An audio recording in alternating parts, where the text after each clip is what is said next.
Hey everyone, this is Cindy, and I just wanted to do a really quick little craft with me, I guess you would call it. I watched two videos today. One was from Artzology and one was from Roxy's creation. And Roxy had inspired Artzology, and Artzology kind of inspired me. So what they're basically doing is taking fabric and putting it on paper, and they were covering up a Daphne's Diary page and then making it into a pocket. Well, I don't have Daphne's Diaries pages, even though I know I could get something similar to that, but I thought I don't want to make a big scale project like they did, so I thought, why don't I just scale it down and make journaling cards?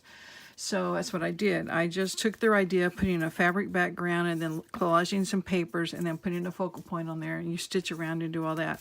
Then I put, just blank paper on the back so that it could be journaled on. So here's the two I finished. And you can see there's the fabric. It's kind of hard to tell, but it's my fabric actually was the lining of a dress or something, because you could see where the darts and all that were at, and there's the seams. So anyway, just whatever fabric you have, stitch it onto your book page, or in their case it was a magazine page, and then collage, and then put a focal point. So I mean, people have been doing these collages and focal points a lot, but putting the fabric on there is kind of a new little twist, I think. I'm not sure. But anyway, this is just my take on what they were doing. So we'll walk through it real quick, and I'm in a kind of hurry, so if I seem like I'm rushing, it's because I'm kind of working between visits of family right now. So anyway, I just did mine with 2 pages of this Reader's Digest book, and I just did a little bit of glue stick just to hold it together. Then I ripped the 2 pages out, folded it in half, and just did a quick glue on that just to hold it together. And then I set that aside. And then, of course, I took my fabric, and it could be whatever kind of fabric you want. It doesn't even have to be this white. It could be just a printed fabric if you want. And then I just kind of eyeball it, put it up to it, and say, all right, here's where I'm going to rip. That looked pretty good there. Get a length on it, and rip it again. So basically you're ripping your fabric to the size, and it can be bigger or smaller than your paper, it doesn't really matter. And then it really helps to put a little glue down just to hold it in place while you're sewing. You don't have to, but if not, it's going to bunch up at the end, at least for me. You go around it and you get all this fabric wadded up over here. So I've got my sewing machine here. This is the first time I've ever filmed with it on the desk with me. And I really like it being here, but I'm not sure how you're going to see and what angle I have to be at. So we'll try this, but I'm just going to do a zigzag stitch. Let me put it on that one. I got gray thread on my machine and some peach on the bottom, just because that's just happened to be what I grab. And if I'm lucky, I won't unthread my machine. There we go. And I'm just going to do a zigzag all around the edge of the fabric.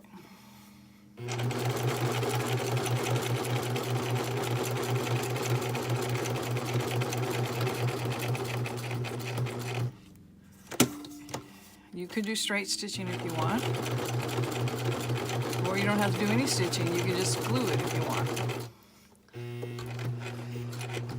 I'm going to link the 2 videos below this, so if you want to go see what project they made with their ideas.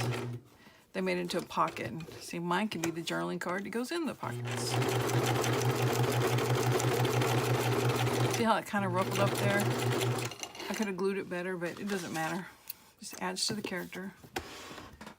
Okay, so let me make sure I'm back in camera. Okay, and just to make it go a little faster in this video, I just gathered up some scraps, and they're kind of laying around here. So, and I don't care if some edges are torn or cut. That's all your individual preferences. Just overlaying a few things, and let's see what else I got. Oops, losing my ink. Here's some green, we can use that. I just want a little bit of a background like that, so I'm just going to glue it down. And like I said, this part is not anything that's not been on the internet many times, but adding the fabric in the back is kind of different. I think, maybe, different for me. And you can glue it as much or as little as you want. You can stitch around it if you want. I'll show you mine closer up in just a second, the ones I've already done.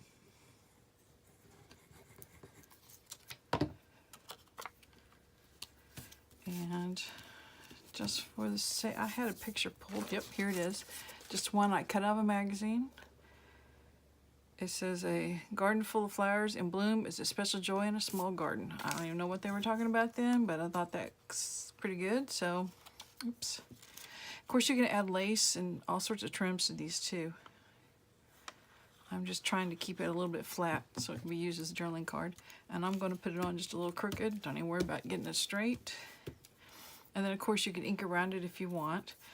And on the back, I'm just putting some just scraps of paper. This has got lines on it.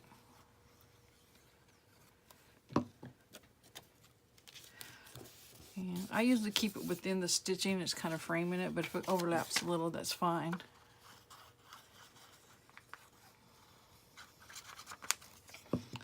But as you can see, this doesn't take long. It will use up some of your scraps, and it looks pretty good for a journaling card, and it uses up a little fabric too, so it kind of gives it the ruffle edges and the